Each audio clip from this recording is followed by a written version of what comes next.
Hello and welcome to another episode of Right Brain Rounds. And today I have Dr. Brad Block with us. He is an otolaryngologist in a private practice in New York. And I'm going to let him talk a little bit more about that as we get into the podcast, because I think it's very interesting to our listeners, especially if you're interested in starting or maintaining or working for a private practice.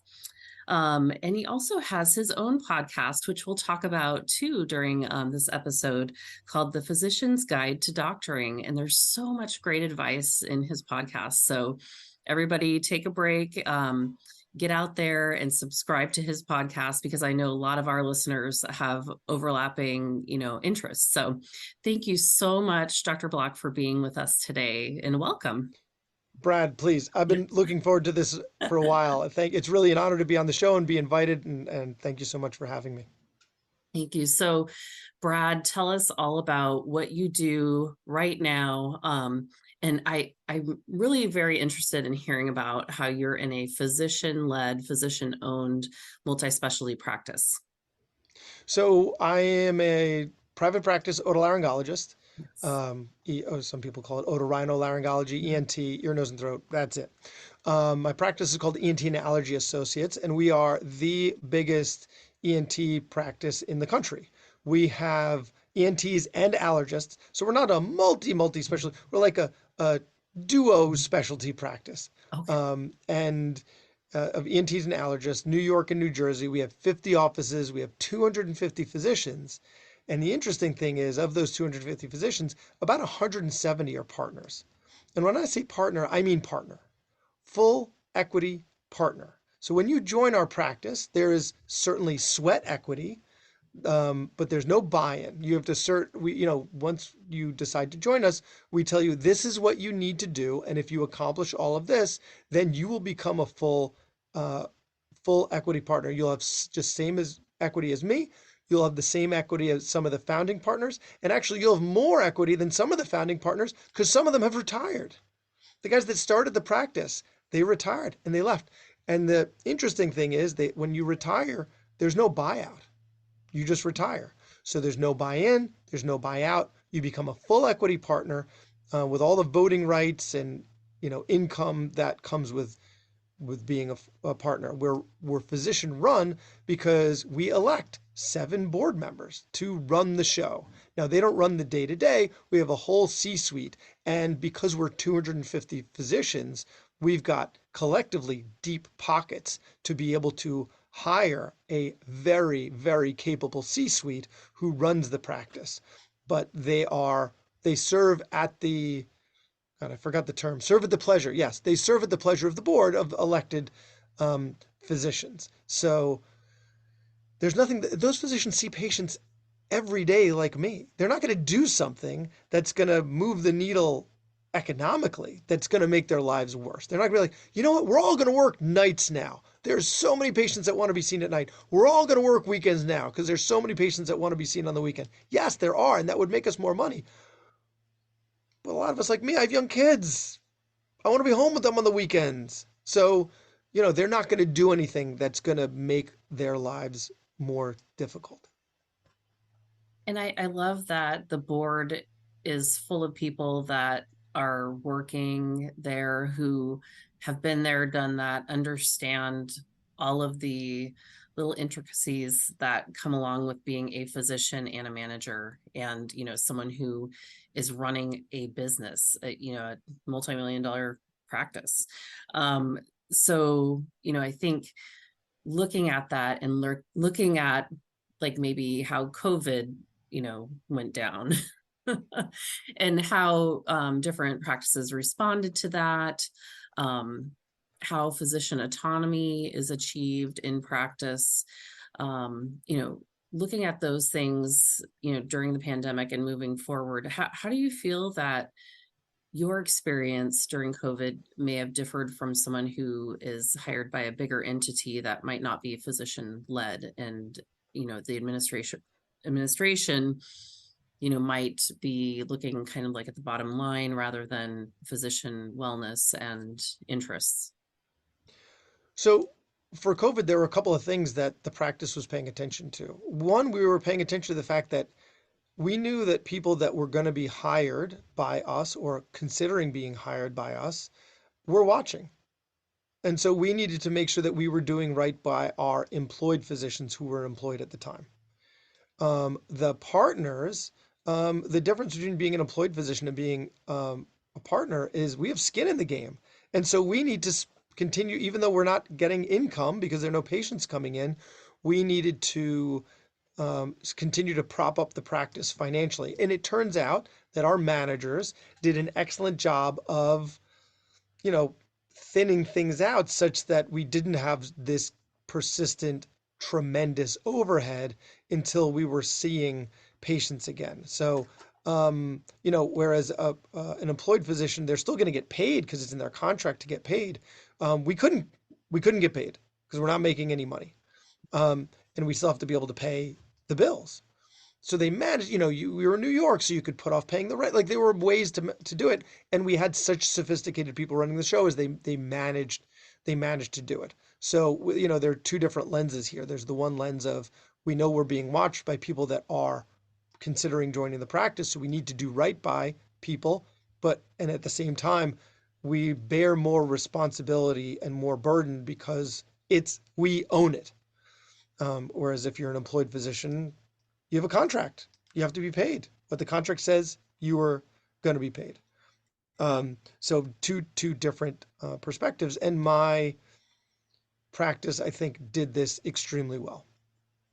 Like we came out, nobody was coming to an otolaryngologist during COVID where, we're all up in your face, unless of course they had COVID and we weren't seeing that, we didn't want to see that because we couldn't do anything for you.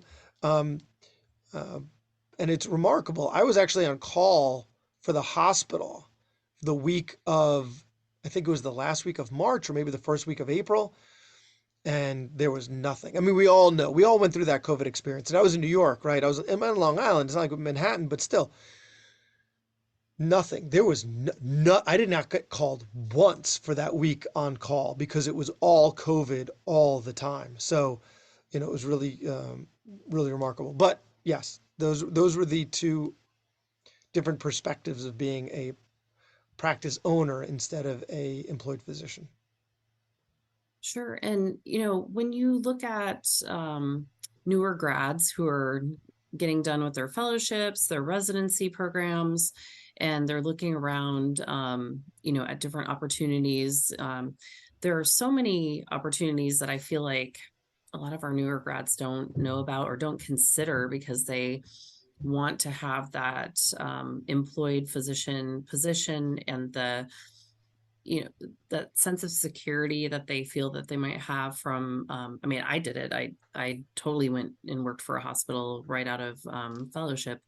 But that sense of security with like benefits and a regular salary and not knowing that all the time that RVUs have to be met, different bonus structures have to be met, different administrative tasks have to be met, to keep that salary. But what would you say to people who are just graduating, as far as looking at their options for working, as an attending? I think it's tough. I think it's because there's so many different options out there. I mean, for me, it's easy for me to say, "Oh yeah, private practice is so great because my practice went." I mean, when I joined, I think there were 130 of us. Now we're 250. So, significantly bigger. But at the same time, like it was a big practice with a big infrastructure, and so it's not like I put out a shingle. Yeah. I don't want anyone to think that I was bold enough to do that because I wasn't. So I definitely can't speak to that option. Um, I mean, kudos to everyone that is able to do that and take out a line of credit from a bank to fund it all and take the risk while you're waiting for insurance to get back to you and be on different panels and pay the rent and hire staff. I'm in this sweet spot where I didn't have to do all that. And yet I'm still one of many owners of the practice. But I think you what you need to think about, and this is something that you should think about often, are values and purpose. Like what is your purpose and what are your values? recognizing that this is something that's going to change over time, right? Like, what is important to you, and which of the different options out there brings that to you? Is just being able to put your head down and see your patients, is that what's important to you? Or is autonomy important to you? Is not having a boss, I mean, everyone has a boss, but you know what I mean, important to you? Do you want this like congenial relationship with your colleagues where you're going to be able to learn from them, right, to help you be a better clinician? Because when you finish residency, those first couple of years out of residency are really defining, and also there's just a ton of learning that happens during those first couple of years. So, who do you want around you and supporting you? Or you know what? Are you just bold enough to take it all on yourself and capable enough to take it all on yourself? So this is all the stuff that you need to think about, and you need to think about it. And it's not just money. I think it gets oversimplified by you're looking at call and you're looking at money. Both of those things are very important.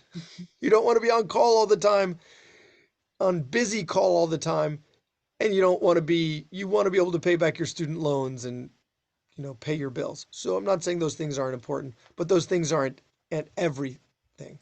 And so I think just to take a wider angle view, I think of what you were, I'm not sure if this was the direction you wanted me to take it, but this is a little wider angle of just, what are your values, and what is your purpose? What's important to you, and how do you want to be spending your time? Yeah, I mean, when you think about life in general and just planning, like, what is your legacy in medicine? I often talk to people about that, and core values definitely have a lot to do with that, because if your core values don't align with, a majority of what your, institution that you work for, stands for, then you might not, be the greatest fit for that institution. And, definitely, I know for me, working for a hospital when I first finished fellowship was definitely the right choice, because I had one partner at the time, and I learned quite a bit from that seasoned professional. And just kind of set up some, real algorithms of how I would practice that have lasted, for many years since that time. And then, being fearful of what would happen if I started my own practice, financially, being a solo practitioner, not always having someone readily available to bounce ideas off of, when I came from a group of 6 people. So, yeah, I mean, a lot of those things are definitely things that people should consider. So I totally appreciate that. And, looking at the type of practice that you work for, the physicians that are on the board, and, just working with physicians who know that they have a little bit more autonomy, in times where there's a medical crisis, or, working with your patients, do you feel like that autonomy is passed on to your patients? I don't totally understand what you mean by that in terms of the autonomy of the patients. I mean, they have to fit in the schedule. If they don't fit in the schedule, some doctors have more flexibility than others, but I'm not sure if that's what you're getting at. So if you feel like maybe you have more autonomy than someone who works for a big hospital organization, you work Yeah, for a physician-led organization, do you feel like that autonomy is passed on to your patients, or maybe you have more time to spend with them, or you definitely have different ways where you talk about efficiency and making patients feel like they're being heard and seen, got it. and have a great experience, and it's not dictated to you in that way. So I have more flexibility in how I'm treating the patients because of my autonomy, and that improves the patient experience. Yes. Yes. Yeah. So I mean, one thing that we don't do is, we don't be like, okay, this patient needs 20 minutes and this patient only needs 15 minutes. And this person, wow, every time they're here for a long time. So they need a half an hour. We don't do anything like that in the practice. There might be a doctor or two in the practice that are doing that. But, because I can decide how many patients an hour I'm going to see. Mhm. So if I'm the type of doctor that sees patients less, if we'll just say less efficiently. We won't say slower. We'll just say less efficiently. Then they can see 2 or 3 patients an hour. And if we have someone who sees patients more efficiently, they can see 5 patients an hour if they're able to do it. The problem becomes if it's a doctor who can only see 2 or 3 patients an hour and they schedule 5 patients an hour. And then that's where we actually might even need to take away some of their autonomy, because then that spills over, that makes the staff more stressed out. Patients have a worse experience. The waiting room fills up. And so, yes, you are in a private practice, but you don't have complete autonomy. You are not working in a vacuum. You're working with other people, and so we need to make sure that that is being um, managed appropriately. So they don't have complete autonomy, because you need to keep in mind patient experience, staff experience, and the other physician's experience. But it does allow me the flexibility to practice the way I want to practice. That being said, you don't have complete autonomy to practice the way you want to practice, because we need to make sure that you're doing things correctly and safely. Now, there is a huge gray zone in medicine in what is correct and what is safe, but we need to make sure that people aren't doing unnecessary procedures and billing inappropriately and things like that. And so we have checks and balances in the practice to prevent things like that from happening. Because we're a big practice, we have a big target on us for insurance companies to go, to try and audit us and try and claw back money if they feel like we're not billing and coding appropriately. So we do have a lot of, it's not complete autonomy for the physician. However, back to your question, does the autonomy that we do have pass on to a better patient experience? Absolutely.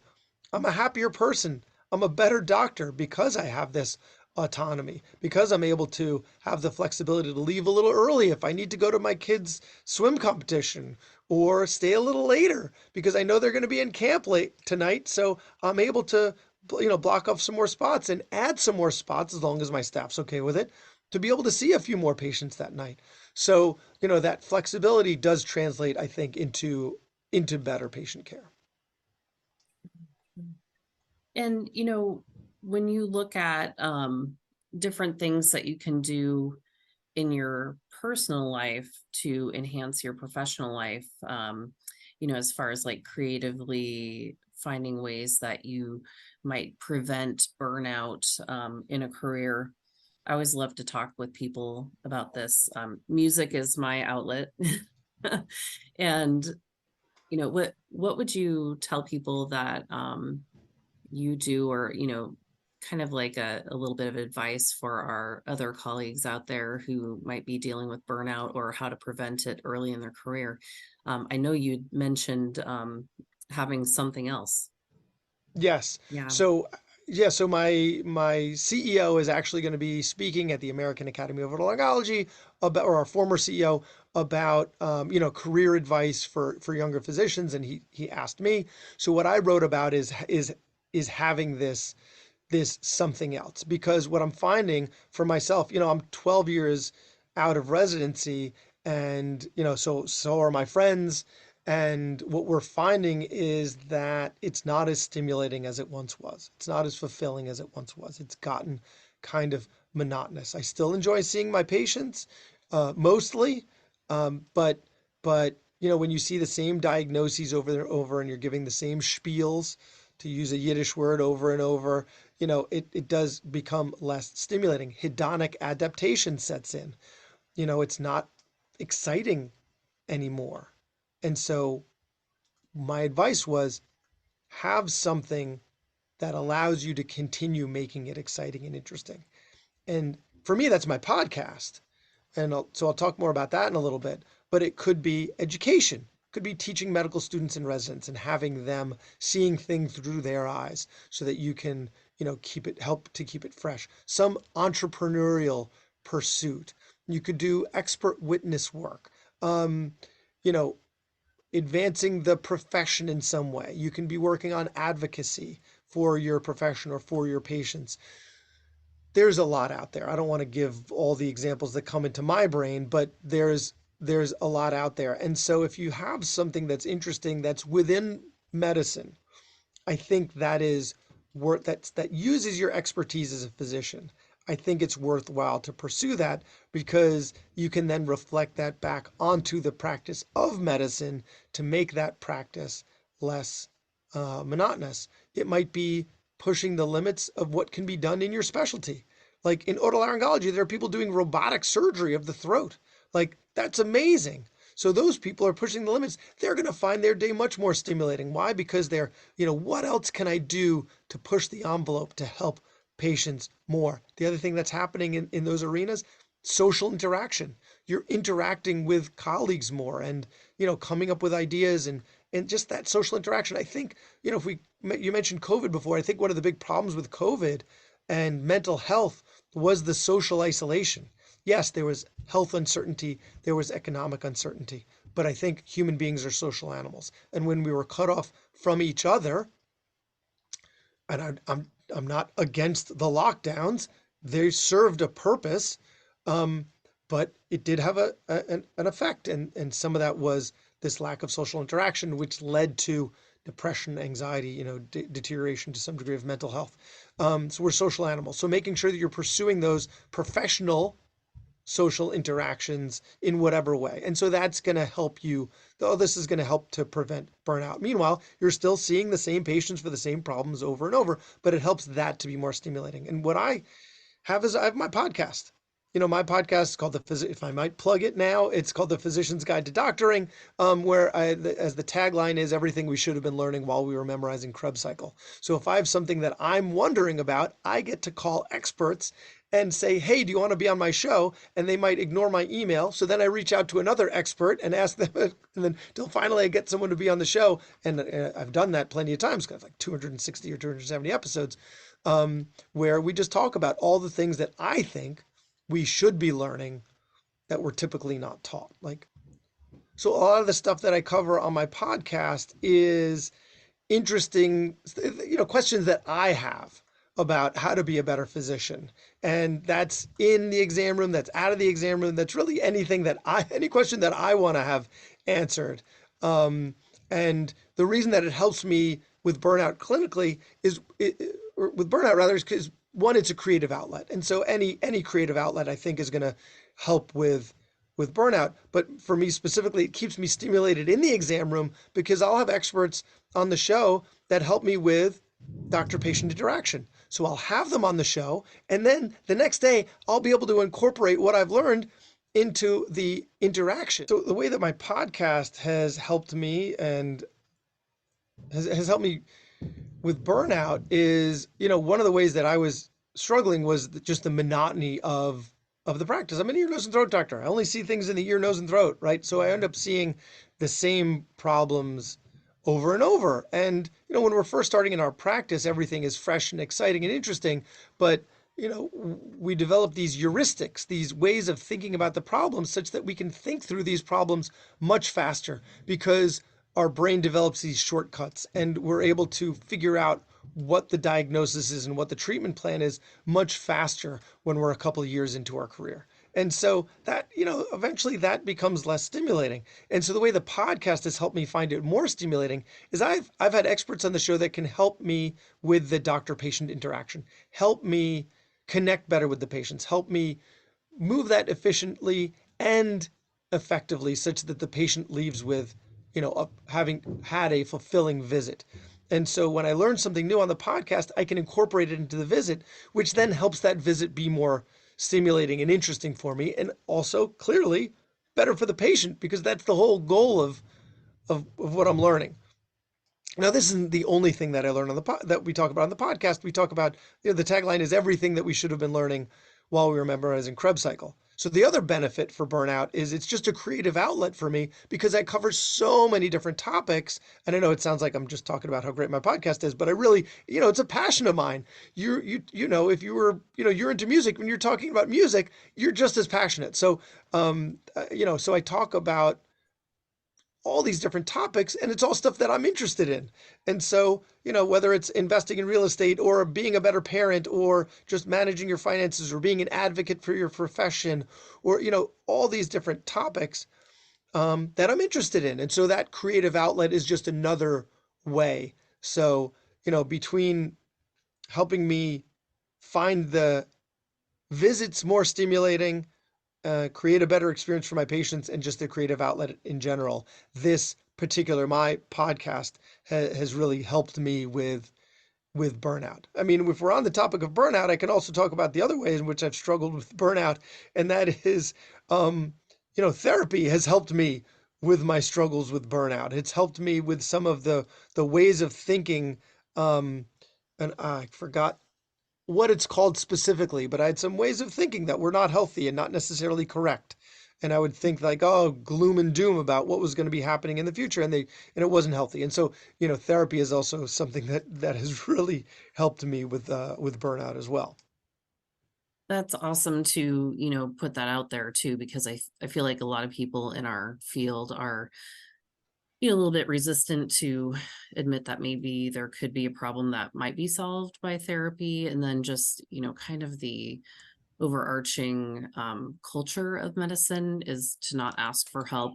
I mean, it seems like that is, something that I tend to be concerned about with my colleagues. And then you also brought up, podcasting kind of as a creative outlet. And I think I started this podcast during the pandemic. And so it made me feel like, that social connection that we didn't have.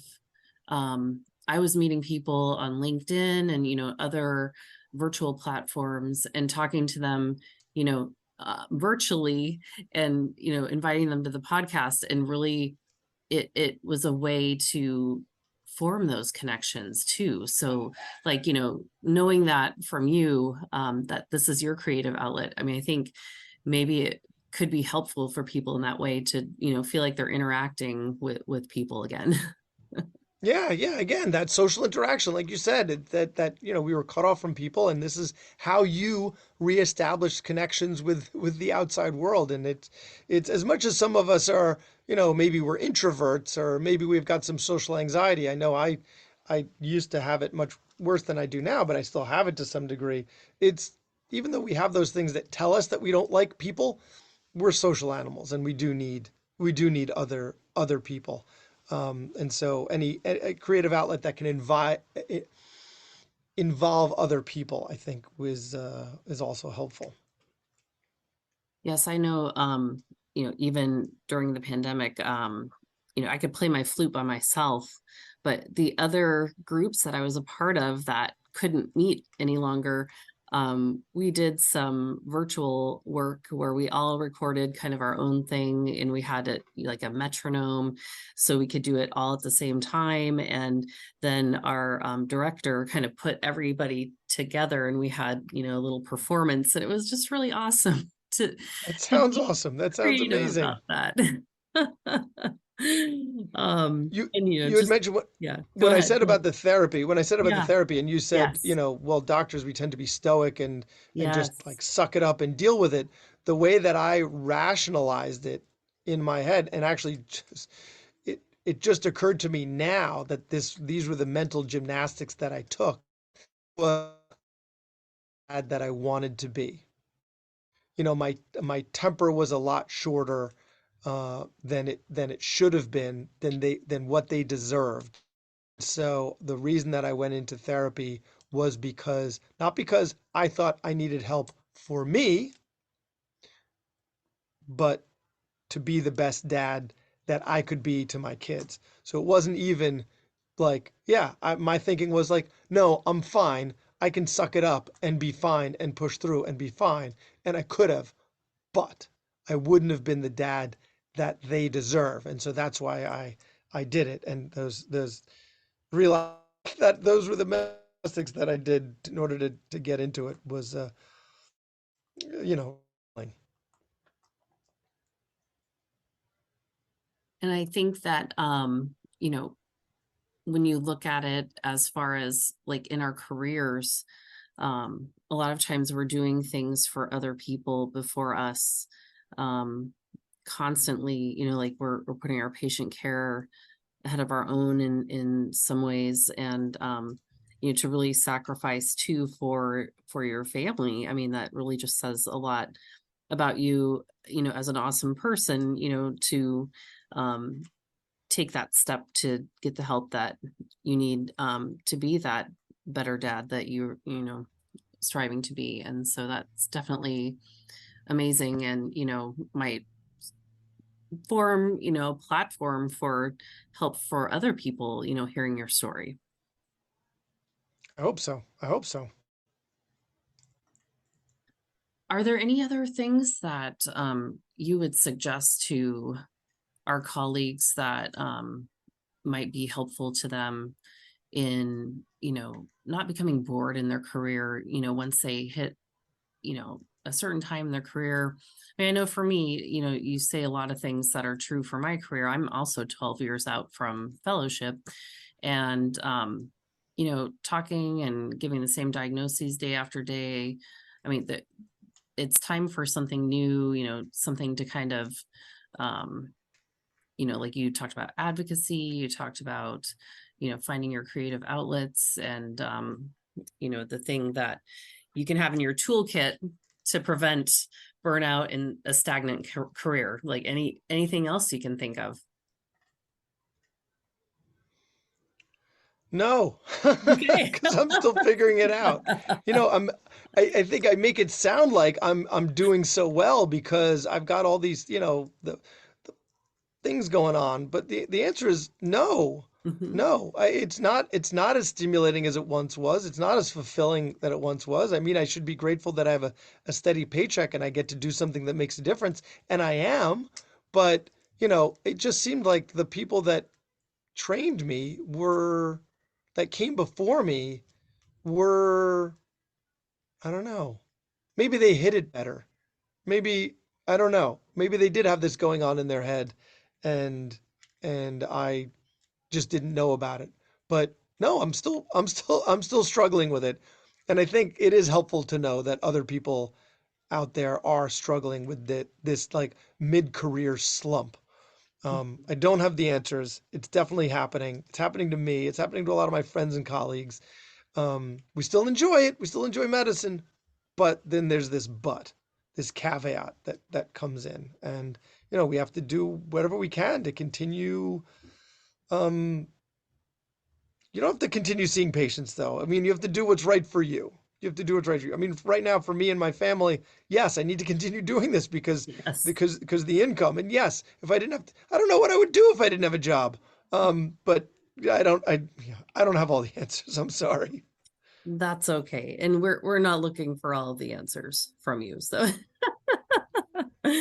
but it is so nice to know, what it is that you do, and the type of organization that you work for, and how you promote different ways to keep that newness in a career. And it's CME for physicians in a different way, that podcast that you have, to kind of look at these different experts as they come in to say, all right, this is how you talk to a patient.